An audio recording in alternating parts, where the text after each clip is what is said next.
Charan Ranganath, Why We Remember, Unlocking Memory's Power to Hold On to What Matters.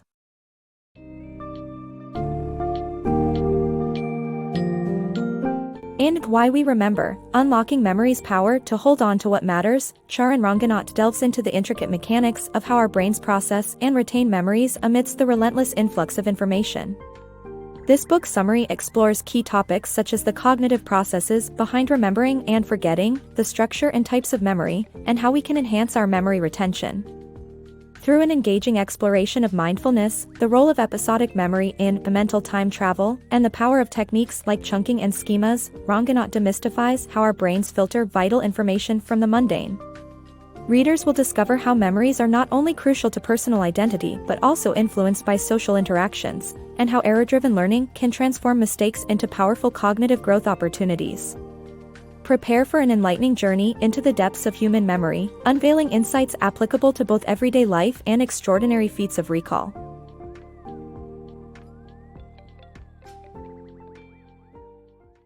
Memory mastery. Ever wondered why some memories stick with us while others fade away? It's all about how our brain's memory systems have evolved to prioritize and adapt. Daily, our brains face more information than they can handle, so they vote on what deserves to be remembered. This involves creating connections between brain cells based on what captures our attention amidst the chaos of stimuli. Therefore, our brains help us focus on important details, like distinguishing speech from background noise, while routine events tend to blur over time due to competition between similar memories. But how can you ensure a piece of information becomes a lasting memory? The secret lies in intentionally focusing your attention on unique details during an experience. This process enlists the help of the prefrontal cortex, the brain's central executive, which sorts crucial memories from less important ones. To help your prefrontal cortex prioritize, practice mindfulness. Engage fully with your senses, sight, sound, smell, texture, and emotion, at critical moments. This approach enriches the encoding of memories, embedding them more deeply within your mind. Contrary to modern habits, snapping photos or videos can actually detract from truly experiencing and embedding the moment. Recording can create distance, making memories less vivid. By comprehending the workings of our brain's selective memory and applying mindful attention, we can enhance our capacity to capture and cherish our most meaningful moments. Time traveling through memories.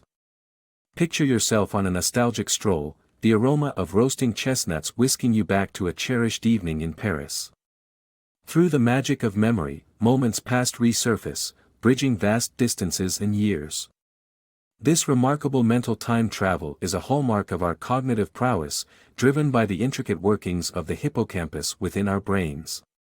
Our memory comprises two distinctive systems, semantic and episodic. Semantic memory catalogs our knowledge and facts, while episodic memory, the star of our cerebral journey, captures personal experiences. It is episodic memory that breathes life into our past, enabling mentally vivid time-traveling escapades. At the heart of this process lies the hippocampus, a pivotal region that encodes sensory timestamps, from sense to emotions, when memories are formed. When a familiar sensation ignites our neurons, the hippocampus reactivates specific brain cell clusters tied to those experiences. This reactivation doesn't just revive facts but also rekindles the rich tapestry of emotions and sensations we once felt. Episodic memory's allure goes beyond revisiting the past, it firmly anchors us in our present and guides our future decisions. Imagine the bewilderment of waking in an unfamiliar hotel room. The hippocampus swiftly reconstructs recent memories to orient you to your surroundings. Equally, the hippocampus plays a vital role in retracing steps, such as locating a misplaced wallet. By reconstructing the context of past events, it helps reconnect missing dots, enabling a coherent navigation through time. In dynamically rooting us in our present while unlocking passages to the past, the ability to journey through memory crafts both our identity and our capacity to engage with life's many layers. Unlocking memory mastery. Imagine effortlessly memorizing a shuffled deck of cards in just 10 minutes. It sounds like a superpower, but anyone can achieve it. Scott Hagwood, once an ordinary individual who faced a life-altering cancer diagnosis at 36, transformed his memory through deliberate practice. In a year, he mastered the art of quickly memorizing an assortment of information using strategic methods. The secret lies not in acquiring a superhuman brain but in the effective organization of information. Chunking, Hagwood's primary technique, involves breaking vast data into manageable pieces. Similar to how we memorize phone numbers by grouping digits, chunking allows the brain to process and retain more information simultaneously. Yet, managing complex memories requires more than just chunking, it requires schemas. Schemas serve as mental blueprints that categorize our experiences into structured patterns. Picture walking into an IKEA. Your brain doesn't create a new memory each time. Instead, it uses a schema, based on previous visits, to quickly identify what stands out now. This approach can be applied to memorizing a deck of cards. Rather than viewing each card separately, weave them into an interconnected story. Perhaps envision a king repairing his vehicle with a jack and subsequently driving 7 miles to the Ace gas station. In our information-rich era, mastering memory-enhancing techniques like chunking and utilizing schemas can significantly boost our capacity to encode and recall meaningful memories. By refining these skills, anyone can transform their relationship with memory, transcending from ordinary recall to extraordinary retention. Navigating the unknown. Picture yourself walking home when you spot something unusual, like a jacket, on the sidewalk. As you enter your house, a sense of alarm heightens when you notice the disruption in your furniture. You've been robbed, and this jarring experience isn't just about recalling the past, it's about how our memories sharpen our focus on what's amiss right now. This alertness is driven by our brain's orienting response, which acts as a natural what-is-it reflex. Our brains are wired to pick up on novelty and irregularities, prompting changes in the body, such as dilated pupils and increased brain activity, which prime us to match anomalies against past memories. Curiosity, much like surprise, plays a pivotal role here. A study at Caltech revealed that curiosity activates the motivational circuits in our brains.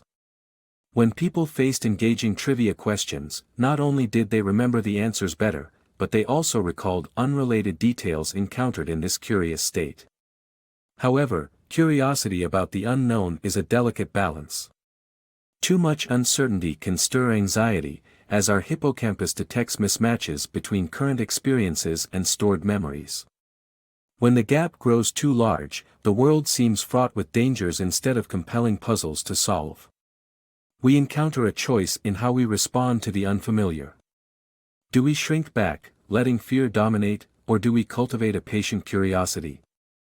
By embracing the unknown with an open mind, we can transform unsettling new experiences into opportunities to deepen our understanding and satisfy our innate curiosity of the world.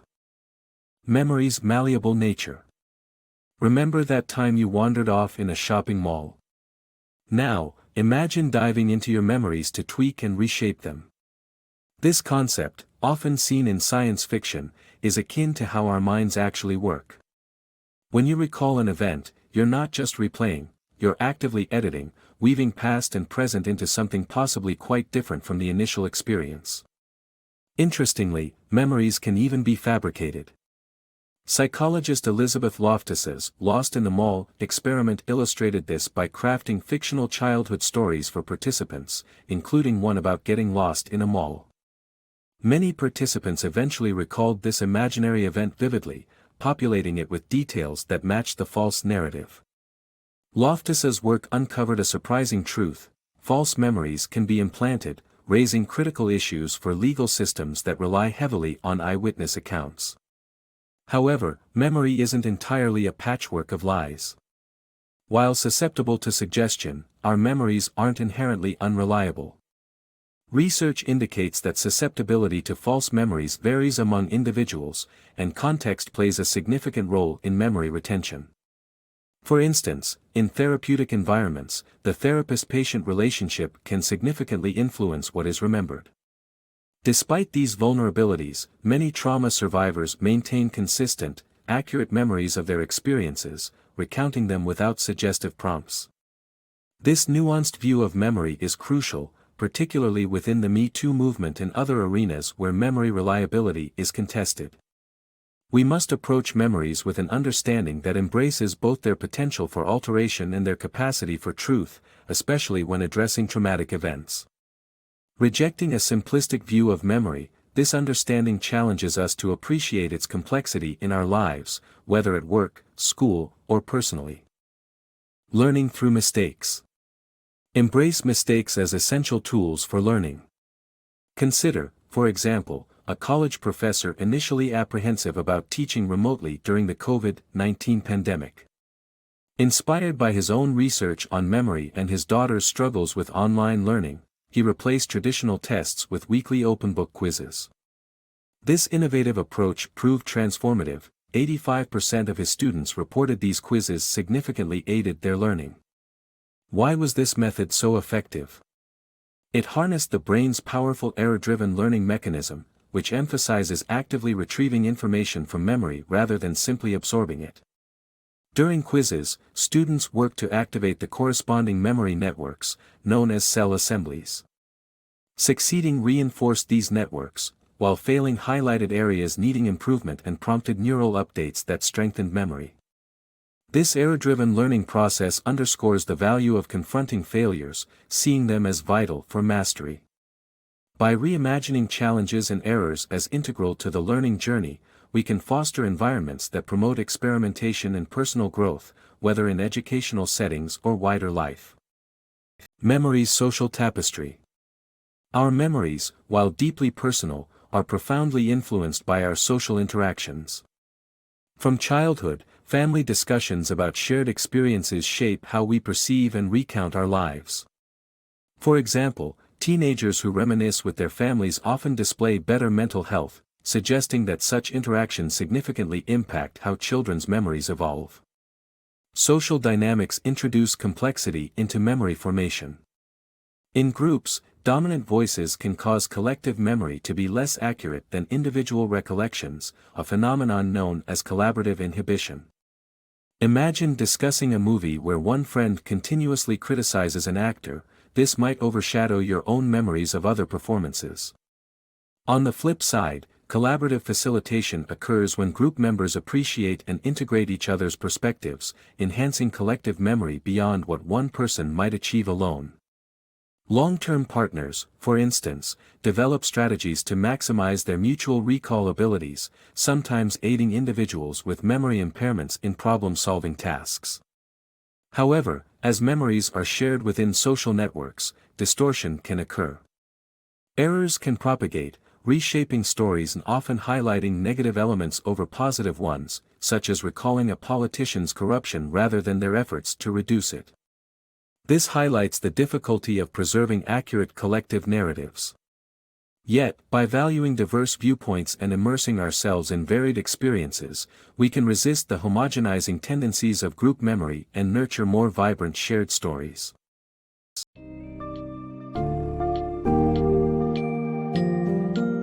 Charan Ranganath's Why We Remember offers profound insights into the workings of memory, unveiling how we can optimize our capacity to remember what truly matters.